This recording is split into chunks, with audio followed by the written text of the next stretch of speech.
bukan berarti kita aman. Bisa jadi dia hanya menunggu manusia sadar. Karena ingat, Gunung Slamet itu tenang, tapi kalau waktunya tiba, dia akan sangat berbahaya dan mematikan. Dan ada 7 pertanda ganjil dari Gunung Slamet di awal tahun 2026 yang tidak bisa dianggap sepele.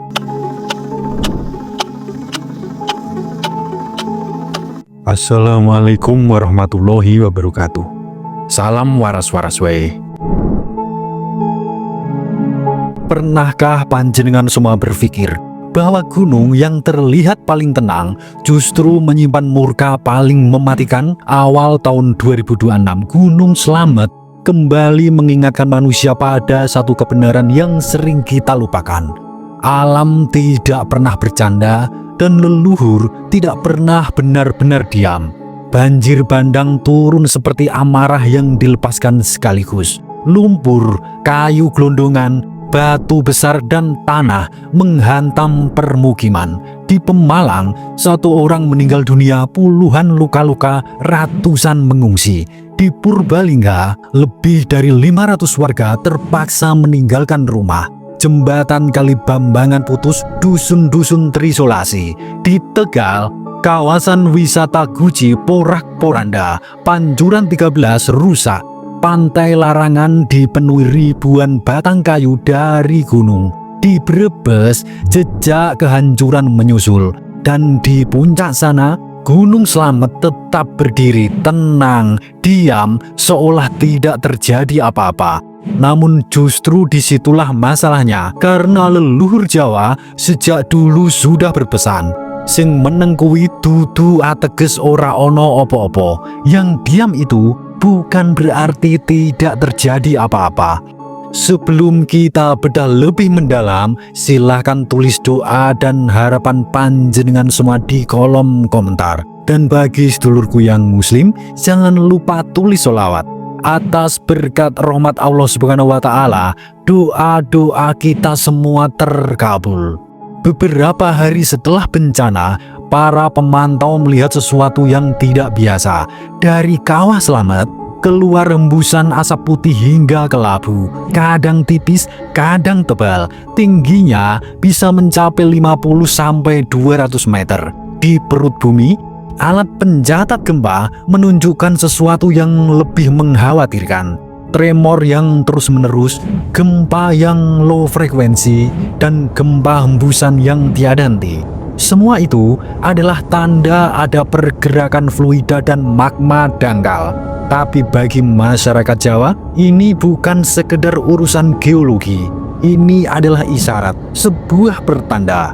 Leluhur Jawa dulu selalu bilang, yen gunung wis wiwit ambekan, tegese alam lagi ngelingake. Kalau gunung sudah mulai bernapas, itu artinya alam sedang memberi peringatan. Yang jadi masalah adalah manusia modern sudah tidak bisa membaca pertanda alam. Sebuah pesan dari juru kunci bahwa Gunung Slamet bukan sekedar gunung yang bisa diremehkan. Dalam kepercayaan Jawa kuno, Gunung Slamet bukan gunung biasa. Ia disebut gunung lanang atau gunung laki-laki.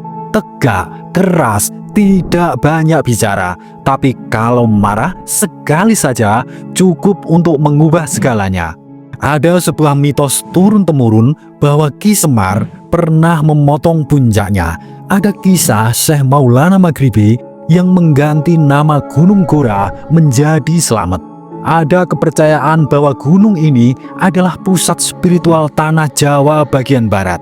Ia dijaga oleh roh leluhur, para danyang, dan juru kunci yang membawa pesan leluhur dan para danyang. Karena itu, para juru kunci Slamet selalu berpesan, Gunung Slamet iku dudu mung gunung, dheweke kuwi pakunjaran kekuatan lawas.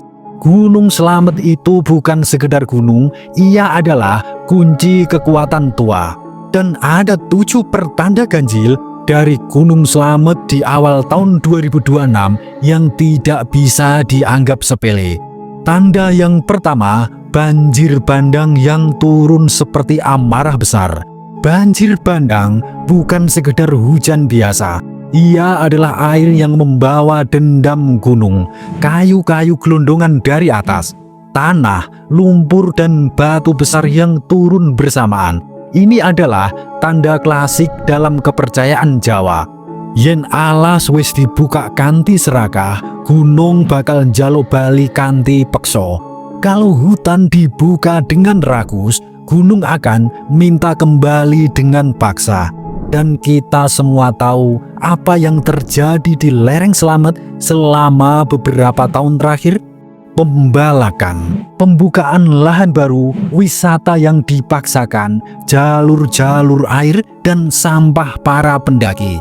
Pertanda yang kedua, asap kawah yang tidak marah tapi terlihat tidak normal.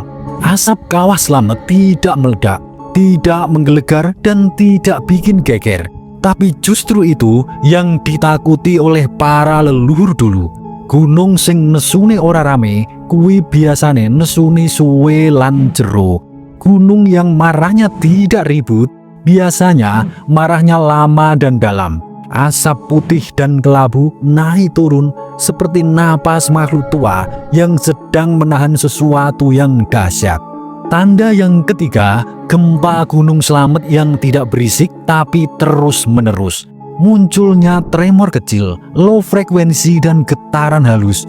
Bukan gempa yang besar, tapi tidak pernah berhenti. Dalam serat Jawa kuno ada kalimat, yen bumi wis gumregah nanging durung bledos, kuwi pertondo wis ono sing kebak ning jero.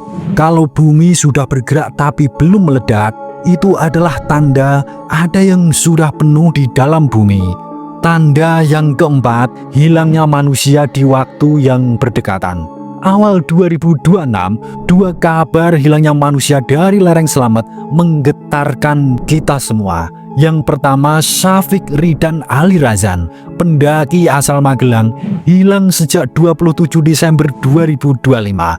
Ditemukan meninggal dunia pada 14 Januari 2026 setelah hilang 17 hari. Kakek Kardan, seorang kakek pencari kayu bakar, hilang di hutan Karangkemiri Banyumas 10 Januari 2026. Orang Jawa percaya yen gunung wiwit njupuk wong kuwi dudu kebetulan biasa. Bukan berarti mereka salah, tapi seringkali mereka ada di waktu yang salah di tempat yang sedang ditutup. Pertanda yang kelima, nasihat para juru kunci yang mulai diabaikan. Juru kunci selalu bilang, Gunung Slamet harus dihormati. Jangan sembarangan bicara kotor, jangan sombong, jangan merusak alam Slamet. Jangan memaksa naik saat tidak diperbolehkan. Tapi siapa yang masih mendengar? Zaman sekarang, konten lebih penting dari keselamatan. Foto lebih penting dari adab, eksistensi lebih penting dari izin alam. Leluhur Jawa dulu menyebut ini, wong sing ilang toto kromone biasane cepet ketemu bebendu.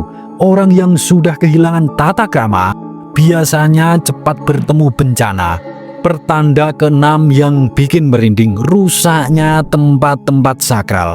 Guci rusak, Pancuran 13 rusak. Daerah yang dulu dianggap adem dan ayem kini porak-poranda. Dalam kepercayaan lama, yen papan sing kudune dadi pengayoman malah dadi korban, tegese ono tatanan sing wis ambruk. Kalau tempat yang seharusnya melindungi malah ikut jadi korban, berarti ada tatanan yang sudah runtuh. Pertanda yang ketujuh, Slamet terlihat tenang tapi menyimpan keganasan tersembunyi. Ini adalah tanda paling mengerikan. Gunung Slamet tidak serta-merta meletus besar, tidak mengamuk besar, tidak menunjukkan kemarahan terbuka. Tapi justru ini yang disebut leluhur Jawa dulu, menengi gunung iku luweh medeni tinimbang bengoke. Diamnya gunung itu lebih menakutkan daripada teriakannya. Dan ini tentang Sengkolo dan Tumbal. Orang modern alergi mendengar kata ini, tapi orang Jawa paham satu hal. Sengkolo iku dudu golek korban. Sengkolo iku tatanan sing dibenerake kanthi peksa. Sengkolo itu bukan untuk mencari korban. Sengkolo iku tatanan yang dipaksa untuk diluruskan. Kalau alam sudah terlalu rusak, kalau manusia sudah terlalu sombong, biasanya akan ada pembayaran, bukan karena gunung yang kejam, tapi karena manusia sudah semena-mena terhadap alam. Dan ini pesan terakhir, jangan tunggu Slamet bicara dengan caranya sendiri. Gunung Slamet itu seperti orang tua Jawa, tidak banyak bicara, lebih suka diam, lebih suka mengalah. Tapi kalau sudah bicara, biasanya tidak pakai kata-kata. Yen alam wis ora diulang nganggo tembung, dheweke bakal mulang nganggo kedadian.